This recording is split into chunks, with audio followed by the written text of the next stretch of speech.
سلام حبيبتي، بصحتك وراحتك. كيعجبني الحال فاش كتدخل شي وحده وكتجرب شي وصفه من الوصفات ديالي وكتنفع معاها. بصحتك والله يشافيك ويشافي جميع المسلمين. وهاد الوصفه باقا كنعاودها ونعاودها لجميع الناس، لان بالتجربه لا ليا لا للناس وما فيها حتى شي مضره، بالعكس كتزيد المناعه. والثومه راه كتعرفوا بان اونتيبيوتيك طبيعي، خصوصا مع هاد حلول فصل الشتاء.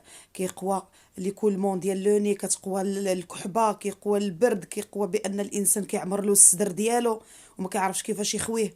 هاد الوصفه راها فعاله، لا للصغار لا الكبار. يعني حتى بالنسبه للناس اللي كيطيح لهم لا طونسيون دير دانون نحلوه ماشي مسوس. يعني وما تقويش بزاف الثومه. وبالنسبه للناس الكبار اللي عندهم بحال دابا لا طونسيون يديروا الثومه ودانون مسوس. راها فعاله اختي وبصحتك والله يشافيك.